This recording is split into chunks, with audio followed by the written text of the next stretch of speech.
Good morning, everyone. My name is Alex Holt. I'm a partner at KPMG and head of the Telecoms practice. Firstly, I'd like to welcome you all and thank you very much for joining us for the KPMG Telecoms Best Practice webinar. I'm going to say a few words before I hand over to my colleague, Tim. And first thing I'd like to do is welcome Tim, who is from a business that we have recently acquired called Nunwood, which I'm sure many of you know. We are absolutely delighted to have acquired Nunwood. So, Tim, huge welcome to the KPMG organisation. We have followed you guys for many years, as I'm sure many of those who have dialed in today have. We're delighted to be able to combine our capability and host our first sector insights on telecoms.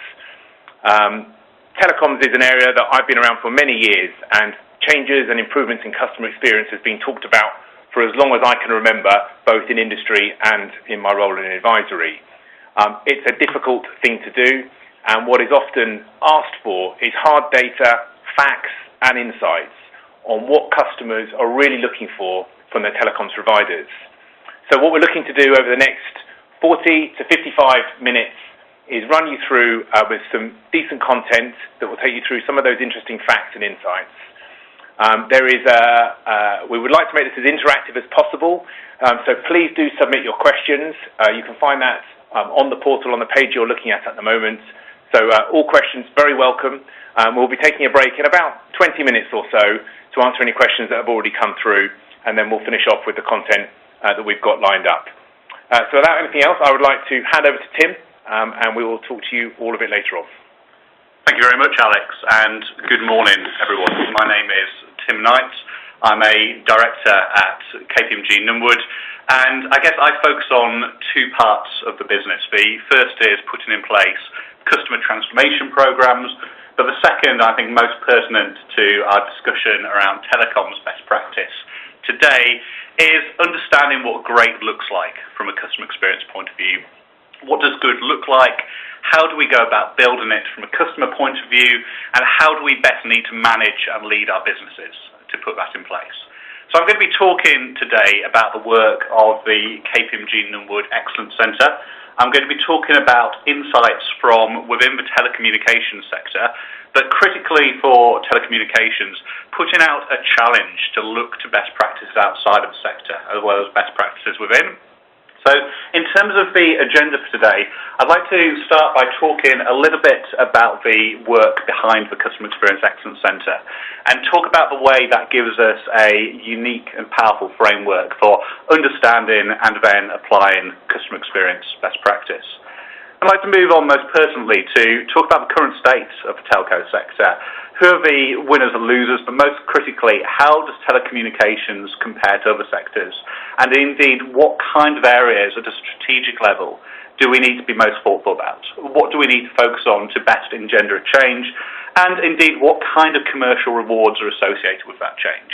So throughout this, when we talk about customer experience, we talk about customer experience as a long-term value building strategy that delivers value to the customer and value to colleagues within the business, but also ultimately commercial value, shareholder value. And indeed, that's a critical point to bring out as we look at best practices from other sectors. We'll pause at that point to take some questions, as Alex says, so please do take the opportunity through the Workcast Hub to post those questions. We'll be picking those up as we go along. We'll have an opportunity after the end of the second section to cover up a few of those, and indeed, if there's more time at the end, we'll take further questions afterwards. Third section will focus on looking at leaders elsewhere, so we're going to look outside of telecommunications at that stage and look at some specific examples of organisations that are tackling the kind of challenges that telcos currently face. And then finally, let's look at the steps needed to transform. How do we go about getting there? What is a reasonable and timed plan to transform an organisation which may be facing significant customer experience challenges into an organisation which is a customer champion? So to start, everyone, if I could please, to talk a little bit about the Customer Experience Excellence Centre. This is a part of the KPMG Nunwood organisation which has been in play for over 6 years now. And I guess our most fundamental question has been, how do we go about defining the nature of customer experience best practice?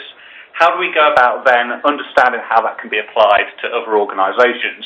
And how do we ultimately go about professionalising and commercialising customer experience? So what kind of opportunities are there for telecoms leaders and indeed leaders from other sectors to understand the fiscal benefit, the economic benefit that an outstanding result can deliver?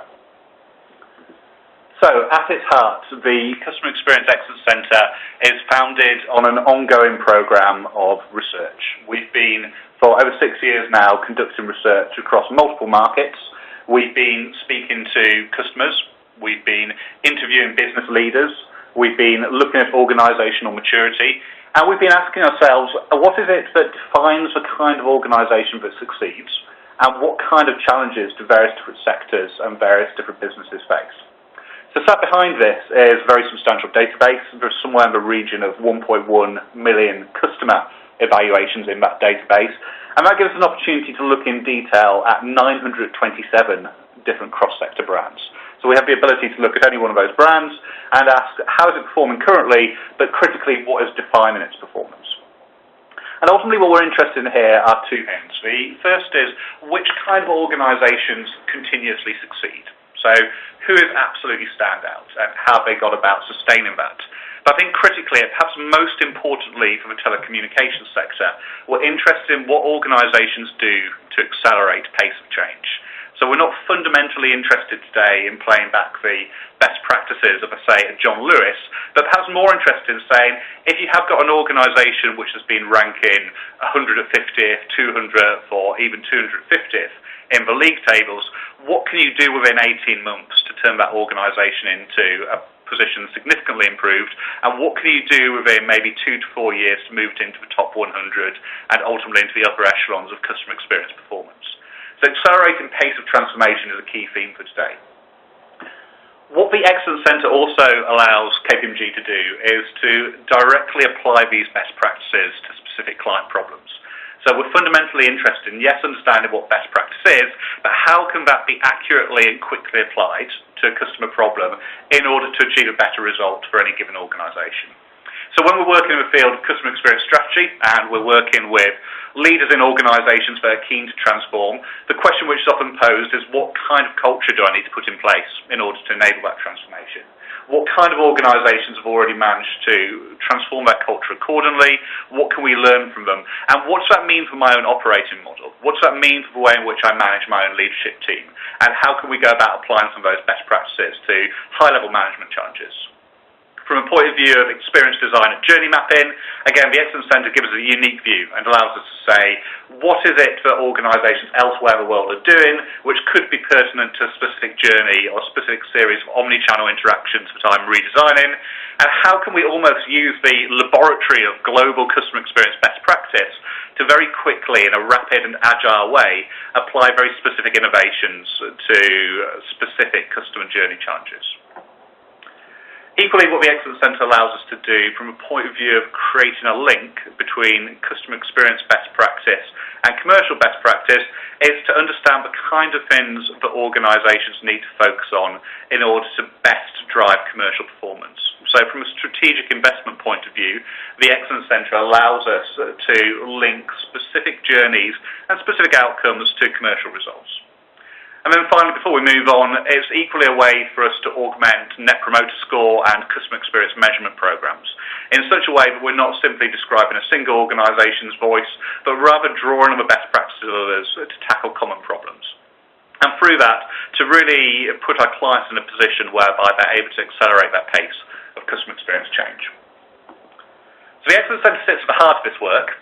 What the Excellence Centre tells us is that a customer experience, at its heart, is fundamentally an emotional connection with a specific customer at a specific moment in time. And if we're going to achieve best practice, if we're going to achieve the success that we're looking for, we need to be absolutely precise as to what that emotional connection looks like. We need to be in a position to diagnose not just what we need to deliver emotionally to the customer, but how we go about building it through systems and behaviours and indeed through digital. And indeed we need to be able to articulate, if we get everything right, what's the economic impact of this emotional connection. So this is not customer experience simply as an emotional play, but customer experience as a way of understanding emotions and therefore driving business results. So throughout our work, and for the last 4 years of the 6 years we've operated the Excellence Centre, we've talked heavily about the 6 pillars as a customer experience framework. And to all intents and purposes, the 6 pillars are the DNA of a successful customer experience. So we've taken the opportunity to look at over 400,000 customer experience reviews across sectors, across continents, and we've taken the opportunity to run analysis that allows us to see what are the common themes coming through each and every time. What do customers use to describe an outstanding experience, and indeed what kind of things are absent or indeed criticised in a poor experience. And time again, the 6 pillars come through clearly. So the DNA of customer experience best practice, and indeed a way of describing in precise detail what we need to achieve. So in brief, the 6 pillars. First of all, personalisation. The ability to create an experience which is personal to the individual. The ability, potentially through digital, to make it feel as though the customer is receiving something which is unique to them, but equally through face-to-face and indeed telephony channels, an opportunity to use verbal cues, psychological cues, to really engage the customer in feeling as though it isn't a cookie-cutter experience. It is very much tailored to their unique circumstances. Secondly, integrity. Integrity is the definition of the behaviours the organisation puts in place in order to create trust between it and its customers. What is incredibly important about integrity within telecommunications and other sectors is that it effectively subsumes many of the other pillars. So rather than focusing simply on areas like personalisation, empathy, a lot of organisations have come to realise that they can only be successful in those areas if their baseline integrity is strong. I think in that regard, some very strong lessons that we can draw from the way in which financial institutions over the last 6 years have built integrity or regained trust with their customers. Thirdly, expectations. The ability to accurately set and manage expectations, not just through a specific experience, not just through a specific interaction, but through the relationship as a whole. And this is an area where we see, particularly in telecommunications, the interplay between marketing and operations as being absolutely key. So the brand promise and the way in which that is communicated to customers needs to be matched by the operational reality. And indeed, in many instances, it is better to weaken the brand promise and close the gap between operational reality than find that we're essentially over-promising and dampening expectations. Fourthly, resolution. Resolution is a characteristic of all great organisations that recognise that fundamentally things will go wrong. Great businesses make mistakes, but the hallmark of an outstanding customer business is that they have a resolution culture seeded through everything they do. So this isn't a complaints procedure, this isn't a customer service function, but this is the ability through every single interaction to understand when things might go wrong and to empower colleagues or put in place the right systems to allow those experiences to be resolved. Fifthly, time and effort. The ability to minimise the amount of effort the customer puts in, but as much as anything else, the ability to recognise that the customer expects a return for the time they put in. So to feel as though each interaction is a fair and equal interaction. The time they put in means that they get value out. And not necessarily time and effort simply from the point of view of making things happen more quickly or indeed reducing absolute time, so for instance contact centre metrics like call waiting and the overall dwell time, but ultimately the way in which we manage that customer through the process and how we communicate throughout. And sixthly and finally, empathy. A very, very difficult pillar for many organisations to pursue, the ability for colleagues and indeed for systems to mimic colleagues' behaviour, to essentially understand the customer's unique circumstances and put themselves in that customer's shoes. And again, a bit like personalisation, really at the very apex of the 6 pillars, one of the areas that organisations often aspire to put in place, but find it very difficult to do so before other pillars have first been implemented. So the 6 pillars creates a framework for us to look at not just the telecommunications sector, but indeed best practices from other sectors. Crucially, as you would expect, the 6 pillars can be linked very clearly to key customer outcomes. So we do a lot of work to look at the extent to which they're driving advocacy, whether you're looking at that through Net Promoter Score or indeed other metrics. And equally, the 6 pillars have very strong correlations to driving loyalty. What we tend to see is that across the board, personalisation comes through most strongly, so the yellow segment on these diagrams here, in driving both advocacy and loyalty, but equally we can see the important role of integrity and time and effort in pushing things forward overall. However, what is, I think, perhaps most important in understanding the 6 pillars is not the extent to which they drive the slightly abstract measures of NPS or indeed loyalty, but indeed the extent to which they drive financial value. So, what we have looked at this year, and this is a piece of analysis we've recently run in both the US and the UK, this particular piece looks at the UK markets, is the link between customer experience, best practice, and indeed financial performance. So this particular piece of analysis looks at the UK top 100 brands. It looks at the way in which they've performed over the last 5 years, and it looks at the FTSE 100. And the finding is pretty startling and very strong. What it shows us is that the top 100 customer brands have achieved double the rate of revenue growth of the FTSE 100. And indeed, those organisations which have managed to occupy the absolute apex of the pyramid, those top 10 brands who are the UK customer champions, have on average added £43 million more to sales every year compared to the other excellent brands in positions 11 to 100. So again, a very clear message coming through for customer experience professionals and business leaders that by mastering the 6 pillars and achieving customer experience success, we're not only in a position to understand how to create a better relationship with our customers, but there are very real and tangible financial results for doing so. So, with this framework in mind, let's move on at this stage to understand the way in which the telecommunications sector has performed. I think the first point to bring out is, as is probably no surprise to many of us who work within telecommunications and tackle customer data and indeed customer challenges on a daily basis, telecommunications struggles to perform as strongly as other sectors within the UK. So if we look at this most recent data from 2015, we see the telco sector clearly occupying 9th place. So we are currently just ahead of utilities and indeed the public sector in that regard, sitting behind logistics and indeed all other sectors. Perhaps what is most worrying or most challenging for telecommunications is that the pace of change, the pace of transformation has not perhaps matched other organisations within the UK. So over the course of the last year, from when we conducted work in 2014 through to this most recent analysis in 2015, we've seen every single major telco brand decline within the customer experience rankings. And overall the sector has slipped by 1%.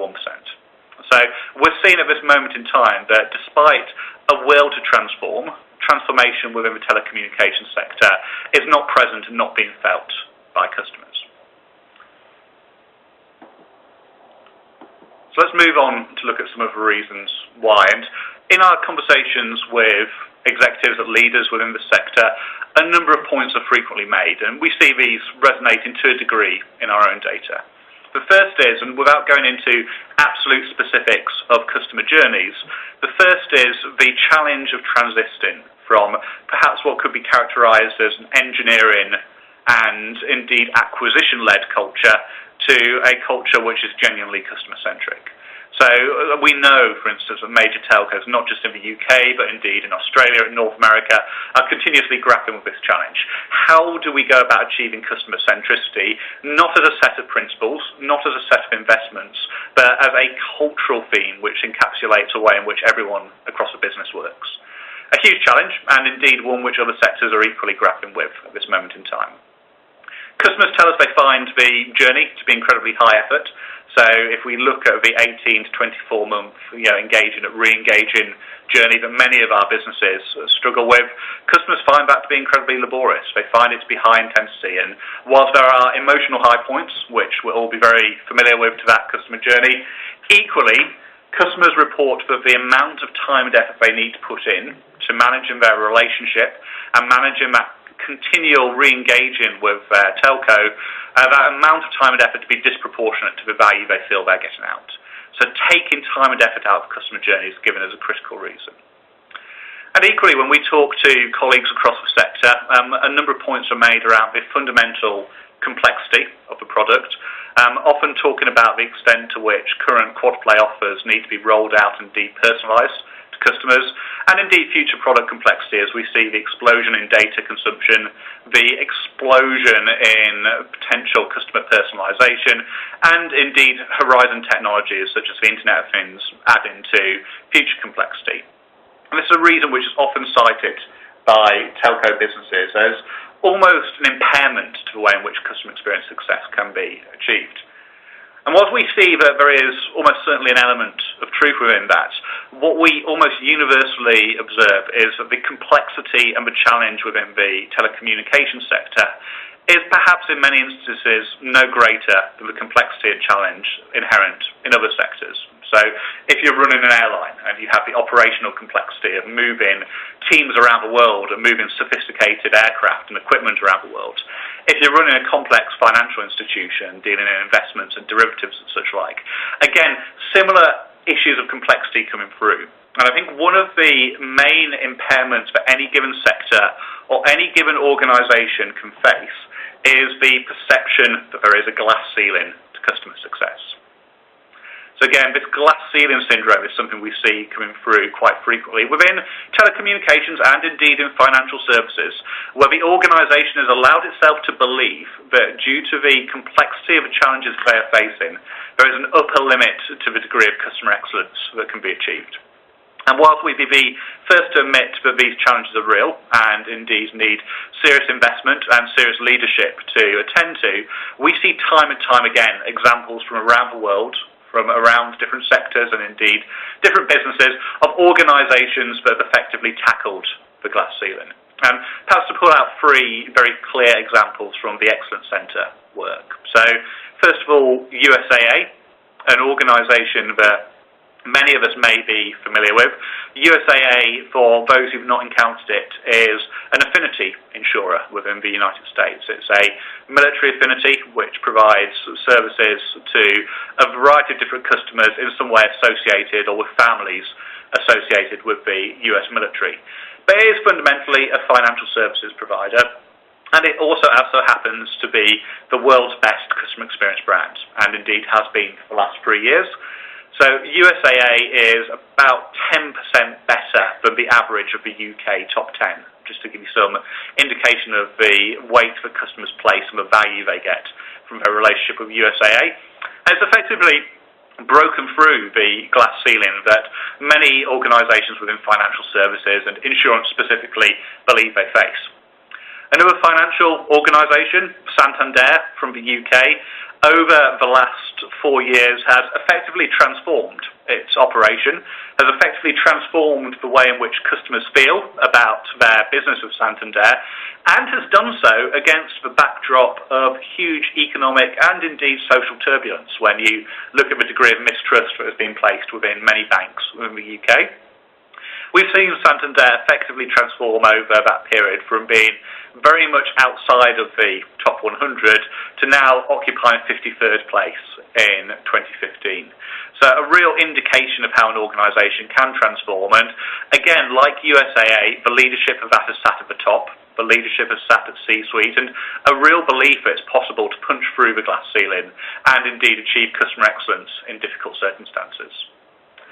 And then finally, just to dwell on one further example, utilities within the UK is often compared to telcos in terms of the quality of the experience by customers, often very clear comparisons drawn on many of the themes.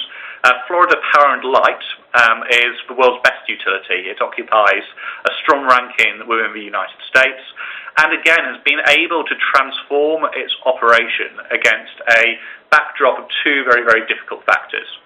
The first is long-term issues around trust. Utilities, like utilities in the UK, have faced huge trust and integrity issues through the way in which cultures have been managed and products have been sold and delivered. Florida Power and Light also happens to operate in a hurricane zone. So the kind of challenge that it faces in terms of maintaining power and electricity to the residents of Florida when you can quite easily at points of the year have a hurricane sweep in and knock out the network has been huge. But effectively has transformed its organisation. So I think the message for telcos is very clear. Yes, we are lagging. Yes, there is complexity, both from a point of view of product and operation, but indeed cultural. But let us not let ourselves believe that there is a glass ceiling that prevents us from achieving success. So So let's look at the degree of a challenge, first of all. So we have here in front of us an analysis of the telecoms sector average compared to the UK top 10 average. And now our golden rule for the Excellence Centre, and something which I think many of you will be familiar with, is that we only ever talk about brands within the top 100. Within the top 100 in the UK currently, we have giffgaff and Tesco Mobile, so both performing strongly. But from a point of view of the sector as a whole, it's useful to perhaps look at an average and compare it to the best brands in the UK. And what we see is, I think, quite striking, but not unexpected given the observations we've made around performance versus other sectors, which say telcos lags behind on each of the 6 pillars. So from personalisation through to empathy, we have a job to do if we're going to secure customer experience best practice, and indeed a job to do if we're going to succeed in delivering the kind of financial and economic promise that customer experience transformation will succeed in delivering. So, where do we start? Whereabouts should we, as a telecommunications organisation, think about investing first of all? I think part of that answer is solved by looking at the logical order through which we need to put the 6 pillars in play, which is a bit like Maslow's hierarchy of needs in many ways, which is to say that if we're going to drive outstanding customer experience performance, we need to be in a position to understand which pillars subsume others.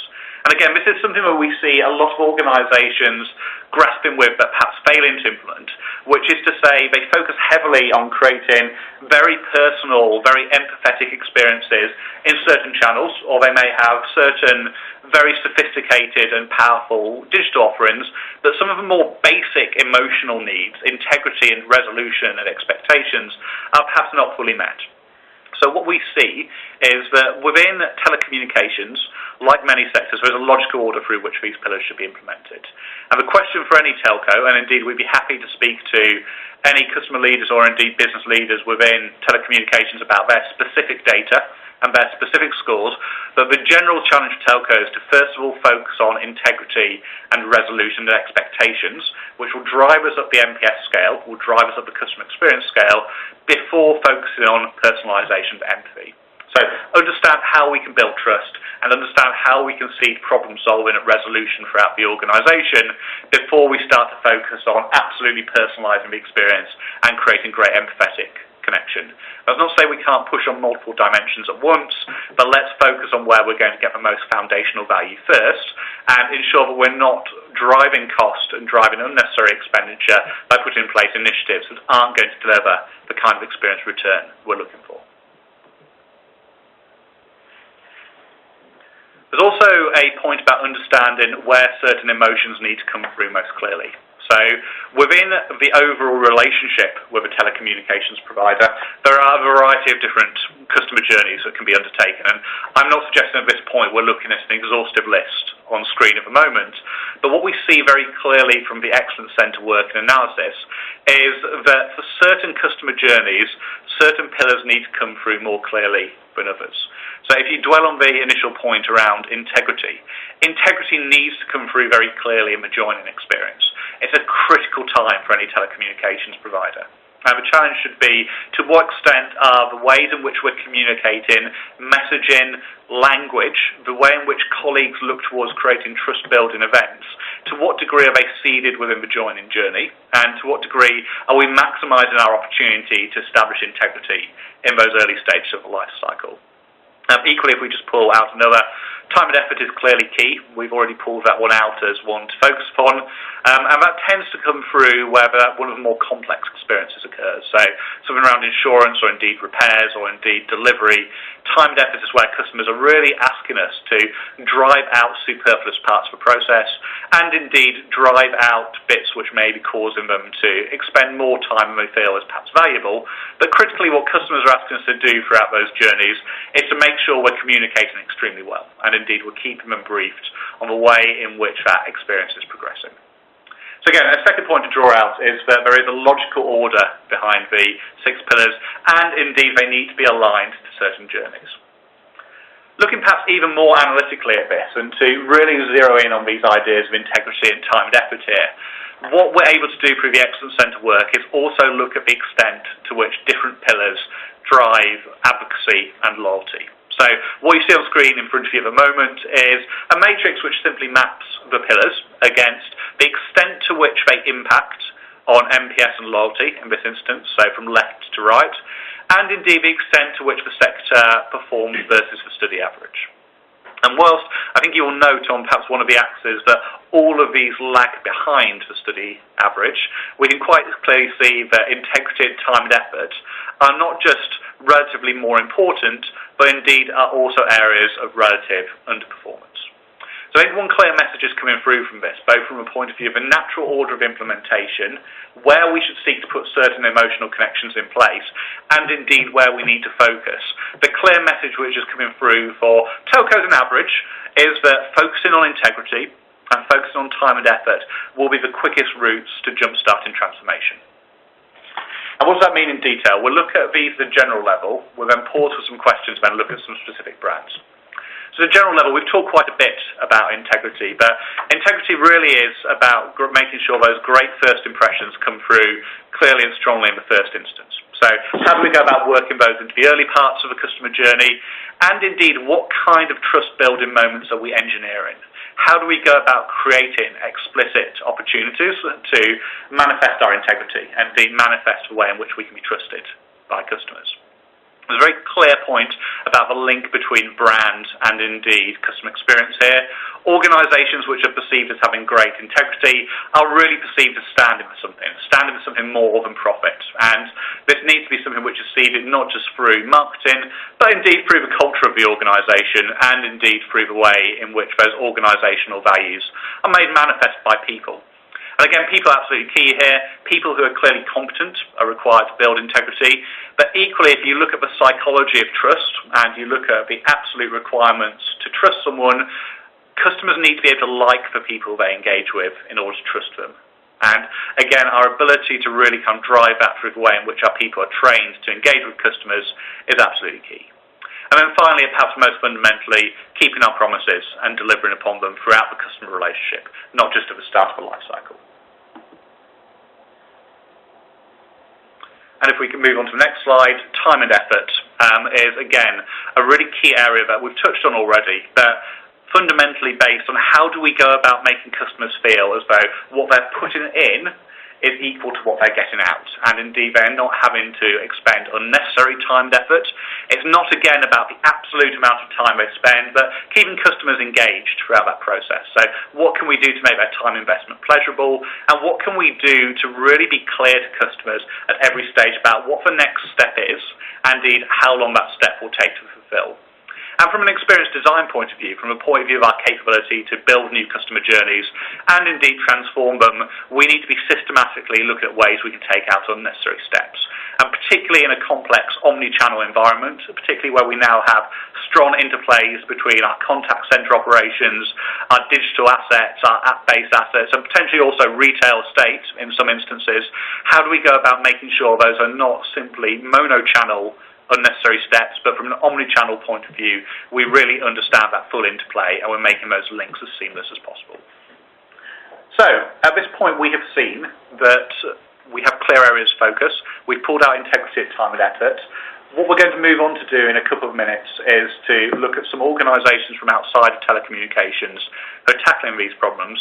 But I wonder, Alex, if at this point we have any questions that we might pause for. Yeah, thank you, Tim. Yes, no, we do have a few questions. So why don't we split those up? Even though you've been talking for 20 minutes, I'm going to throw the first one back at you, and then we'll divvy them up.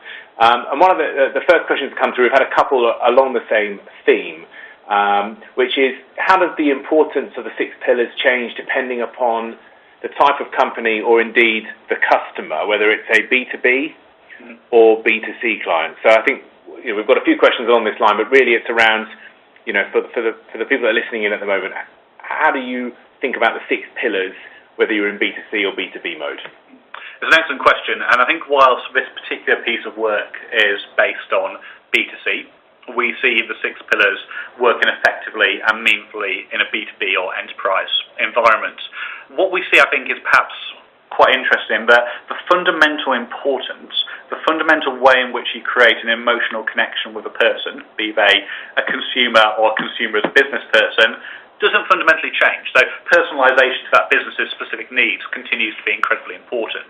Integrity still subsumes everything. However, the way in which you create these emotional connections in a B2B or enterprise environment is very different. So the extent of your integrity, the way in which you back that up to consumer and how you communicate it might be very different if you're communicating to a financial director or technical controller within an organisation. So what we've been doing a lot of work around is understanding not just the pillars, but within each context, what is the specific behavioural framework that sits behind those pillars? And that fundamentally changes from a B2C to B2B environment. Yeah. Great, thank you, Tim. Another question around the role of product and proposition development. So the question here, and I'll take a punt at this one, and then you can jump in if you have anything to add. So the question here is, what can the product and proposition development team do to help with the performance of the pillars? And I think that this is it's a great question, and it's particularly pertinent to the industry at the moment. There's a lot of talk around agile product development. The industry as a whole has struggled to get products out into the market in a short time frame. Different organisations have different versions of what short is. I'll tell you, they're all very different to how they see it on the West Coast. If they're a startup, which will be thinking days, telcos tend to think in weeks, often months, and sometimes seasons. I think one of the things that would be great to look at is, and I think the other thing around the 6 pillars is coming back to the organisational brand. So in terms of the company with whom you're working for and the clients you're trying to serve, at the heart of the product piece is to put the customer at the centre of the service or product that you're developing. And what we would hope is the 6 pillars give you a framework by which you can see that. And I think what we're trying to say here is that in order for telecoms as a sector, so for your organisation to move forward, we would say that there would be particular relevance to be played to areas like time and effort, like integrity, like personalisation, and obviously all 6 are relevant, as are many other things. But in terms of the things that we're seeing that would shift the dial on NPS, which is a key determinant of market share, we would say that by looking at your product, how are you going to make this seamless in terms of interaction and buying it and being served on it? What's your approach to welcoming a customer when they take on a new product and service? Done very well in many other industries, not always done brilliantly in the telecom sector in terms of onboarding. So how from the first moment are you doing that? So that would be my thoughts. Tim, I don't know if you have anything to add on that? No, I'd absolutely agree with that, Alex. And I think to run the risk of overquoting Steve Jobs, who famously said, you have to start with the customer experience and work back to the technology. And I think the fundamental challenge for telecommunications, particularly where engineering cultures are very strong, is that often the flow works the other way. Yeah. And what we have attempted to create with the 6 pillars is not just a framework for understanding customer experience, but also a framework for managing collaboration between parts of the business. And what we see time and time again, particularly in the States, Alex, as you say, the organisations which are 5-6 years ahead with omnichannel and really kind of pushing the rate of change in agile development, is that everyone from proposition through to marketing, through to IT, operations, even HR sit around the customer table. And that ability to use the 6 pillars, a unifying vocabulary for all of those functions, becomes a real key to unlocking change. Yeah. So we'll do one last question now, but please do keep firing them in. A topical question. So what impact do you think the recent cyber security breaches has had on customers? I think from my perspective, it's a great question. It's something that's very hot for the industry right now, and not just for telecoms. I think what we're seeing here is that cyber security and data protection is at the core responsibility for the sector and for individual organisations. This isn't a periphery activity. And we'll touch on briefly in terms of the telecom survey we recently did, which talks about data trust and security. But I think it is clear that when you highlighted, almost ahead of what's happened in the last couple of weeks, something like integrity, which is really defined about being trustworthy and engendering trust, in order for telecoms customers to want to engage fully with us as organisations and as a sector, they need to trust.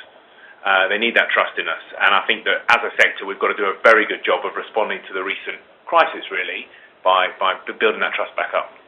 I absolutely agree, Alex. And I think the reality is that cybersecurity is not a cost associated with mitigating risk, but it is rather an essential investment in the customer experience and therefore an essential investment in securing growth.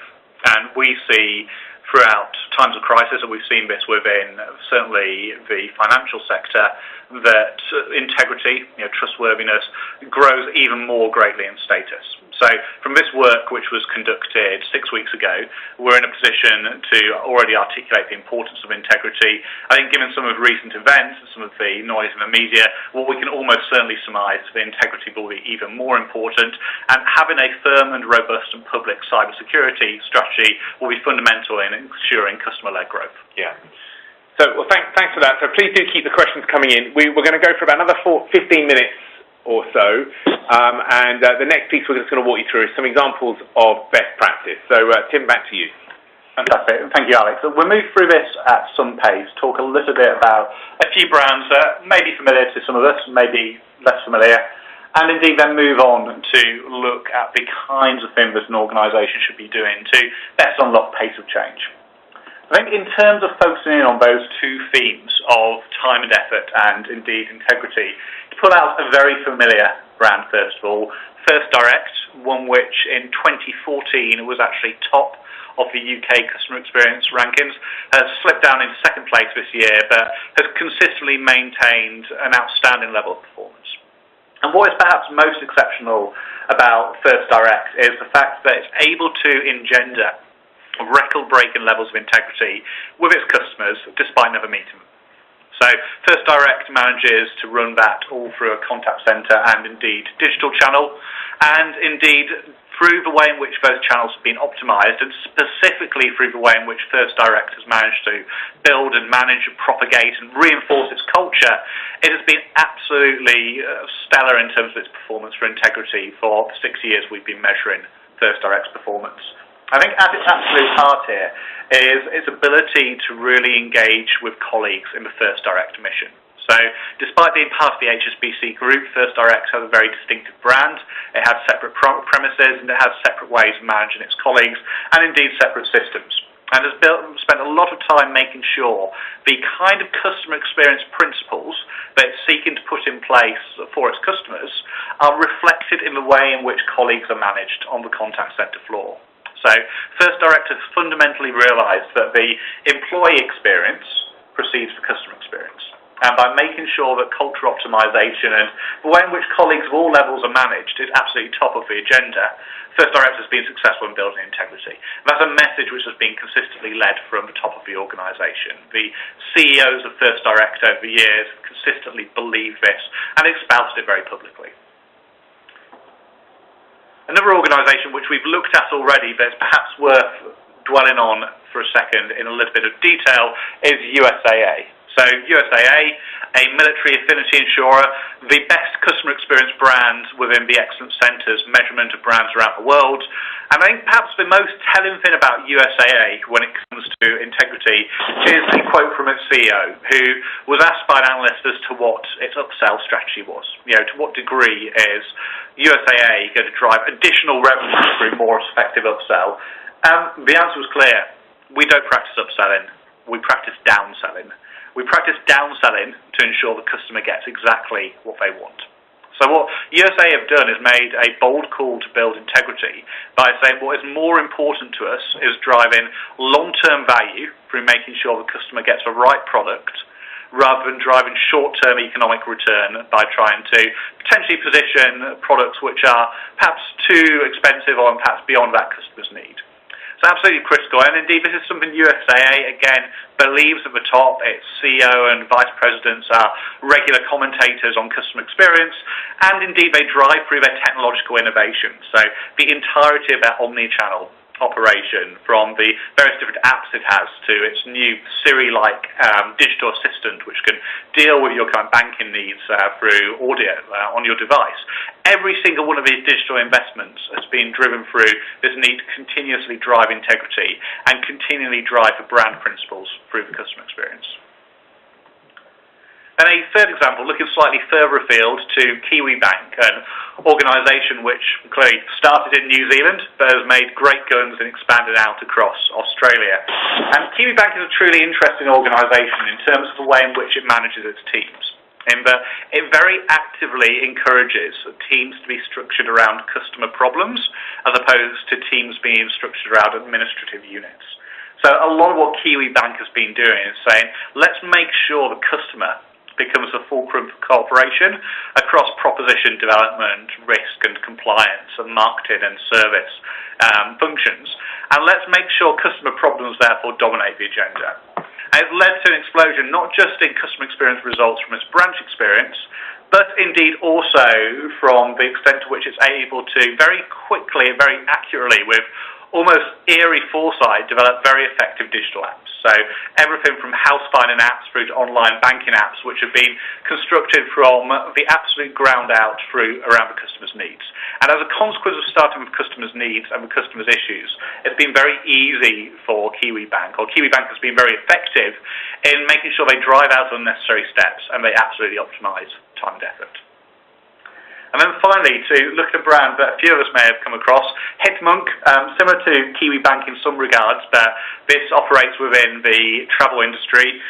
Hitmonk has been, again, incredibly effective in starting with customer needs and saying, how would we go about presenting travel information, so flights to all intents and purposes, around the customer's needs and the way in which they're actually making a decision about certain flights and certain ways of transport. So rather than simply saying on this flight you'll have to endure 3 different changes, you've got to go from Schiphol to Hong Kong and change again at Singapore, for instance, each flight has an agony rating attached to it. Customers recognise that flying can be an arduous experience at times, particularly if you've got a multiple number of stops, and Hitmonk want to portray that in the way in which they talk about their inventory. So rather than starting with the convenient administrative language of the industry, they start with the customer's emotional reaction and have designed their entire digital interface around customer needs in such a way that the steps between the customer's emotional requirement, the application and the outcome have been absolutely streamlined and minimised. So a few telling examples at this stage as to how different organisations tackle this. How would we go about suggesting telcos start? So we have looked at telcos occupying as an industry 9th place. The question is not how do we maintain best practice, but how do we unlock rapid transformation? How do we finally take on the customer challenge and break through the glass ceiling? We've talked a lot around clarity of vision. We've talked a lot about the 6 pillars as a tool for understanding that vision and as a way that different parts of the business can understand the way in which different emotional reactions need to be created. A theme which has come out through all of our examples is that something which needs to be held at C-suite level. So the CEO needs to hold that vision. If you look at America's best brands, again, the CEO is the Chief Customer Officer. They are the individual who talks about their role being to serve customers and to ensure that everyone in the organisation is aligned that way. So that vision becomes absolutely key. Understanding where to start is equally absolutely key. So we've talked a lot about making sure we focus on creating the right kinds of customer experience first and not invest in overly in certain experiences which may be ahead of a time and indeed fail to take regard of customers' need for integrity and time and effort. And most fundamentally, it comes down to having the right customer experience capability. I think we've touched on lightly, but perhaps to expand on that now as to what the right CX capability looks like. So across all of the organisations that we've looked at over the 6 years the Excellence Centre has been operated, we've also looked within each organisation and said, what kind of customer experience investments is that organisation making? What kind of way are executive leaders spending budget on fueling customer-driven growth? And what kind of empowerment do customer professionals have within those organisations? And we tend to see 6 factors come through very clearly as almost the hallmarks of an outstanding customer experience capability. The first is a very clear vision and strategy as we've articulated, but crucially the toolkit to turn that vision and strategy into action. So not simply a vision and set of abstract principles, but a real understanding as to how do you go about driving personalisation for this brand, for this customer segment, in this particular customer journey. So that thinking is in place and it guides everything they do consistently. It becomes a toolkit for transformation. Equally, great organisations make the link between customer and financial, and a core CX capability, certainly for the world's best organisations, is to say that customer experience must become the mature language of finance, as well as the language of NPS and customer excellence. And to do that, we need to conduct the analytics that links customer experience through to a change portfolio, through to cost, and through to growth.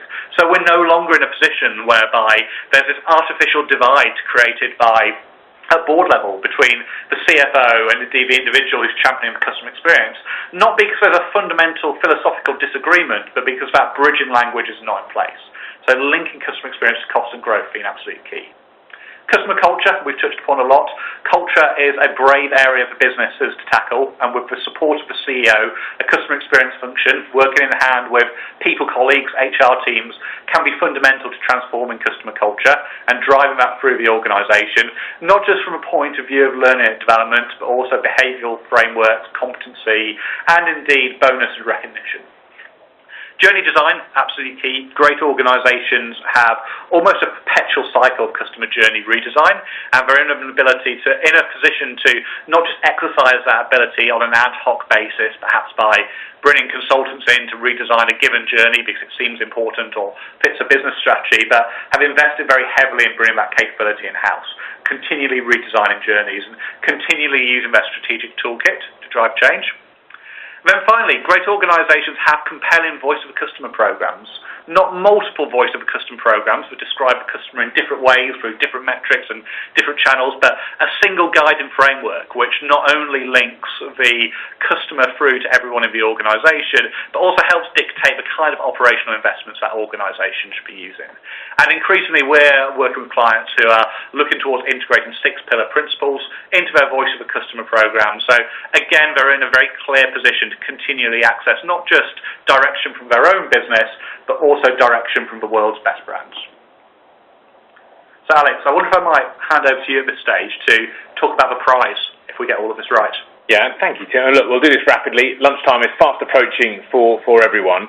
So, I mean, we just, about 2 weeks ago, we launched our digital insight survey. And what we found there, after we'd interviewed 2,000 to 3,000 consumers, was that there is a massive prize here. And I think one of the things that I have noticed is that the real commitment from the boards of the largest telcos to go and really transform their customer experience always comes back to, you know, people can see how cost can be taken out, but can you really link an improvement in customer experience to growth?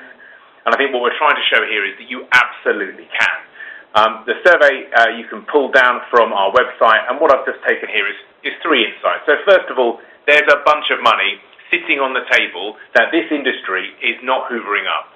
Customers out there are prepared to pay for faster and more reliable broadband and mobile connections.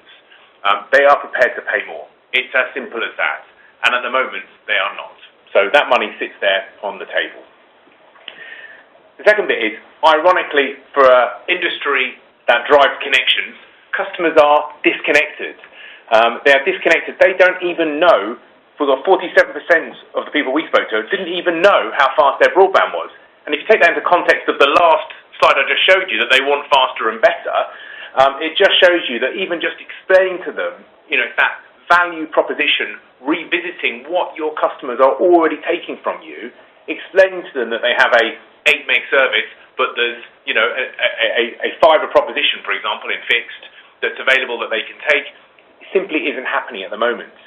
The other thing is value. You know, we are, as a nation, a bunch of grumblers about price and always feeling like it's ripped off Britain. But look at the stats here. You know, the average price of broadband has fallen by 48% over the last 8 years. That is not understood and not known by your customers. So they think you're potentially not giving them the value that you are. And as we say here, more than 40% thought it had increased. So we think there's a real opportunity to better connect with the customers you've got. And finally, and obviously it was a very pertinent question a bit earlier around the cyber piece. Again, this was taken over the summer. So 3 in 10 are kept up at night worrying that someone might steal their identity. That's pre the last fortnight. We are going to be running this every 6 months. So, you know, if we ran that right now, I wonder what that number would be. And I think all that does is speak to, but all of those 3 areas talk back to the time and effort that customers have to take at the moment in order to engage with their service providers. And in terms of integrity, well, that one says it all. It's really, really at the heart of the engagement. And as most of the organisations, most of you that are dialed in today are looking to do, is to upsell and cross-sell your products and services. That is only going to be made possible if your customers firstly trust you and want to engage with you. And so what I would leave you with on this slide before I hand over to Tim just to wrap up is that there is a massive opportunity. That is exciting. So not trying to beat everybody over the head with a sort of drum call of get it fixed and sorted. There is not just about taking cost out, but there is a growth opportunity. Thank you, Alex. So I think in closing, just before we dwell for final questions, to simply say that the Excellence Centre is a resource available to each and every one of you dialed in today. What we've tried to do today is to share some of the key insights for the sector. It has to be said that the insights go considerably deeper than the amount we've been able to cover in an hour. So please do go online, indeed access the Excellence Centre resources. You can download the latest UK report, you can download white papers, you can sign up as a member at no fee to essentially ensure that you're invited to further events, webinars and indeed access other materials. For those of you who are actively working as customer leaders and indeed executive leaders within the telecommunications sector, we do have data and analysis on your brand. So if you are interested in following up in more detail, we're very happy to take this to the next level of depth and look specifically at the way in which your brand performs relative to the 6 pillars and indeed the specific challenges that you would need to overcome in order to unlock customer transformation. So at that stage, we're almost on the hour. Do we have time, Alex, for any further questions, or we're effectively... We've got one final question, Tim, but you're going to have to be brief in your answer, given we're out of time. But it's my organisation is looking to use MPS. Are the 6 pillars a replacement for this, or should they be used alongside? I mean, 20 seconds. MPS is a great metric for unifying organisations around the customer, but what we tend to find is that in order to move on to the next step of customer maturity, in order to move on to the next level of customer transformation, adding further context to MPS is required. So rather than replacing MPS, what we see the 6 pillars do is explaining MPS and helping organisations understand what they absolutely need to focus on to most cost effectively and most profitably drive MPS and customer transformation. I think we are at that stage out of time, everyone. So thank you ever so much indeed for dialing in. I hope it's been useful to you today. Thank you, Alex, and indeed thank you to everyone who's attended.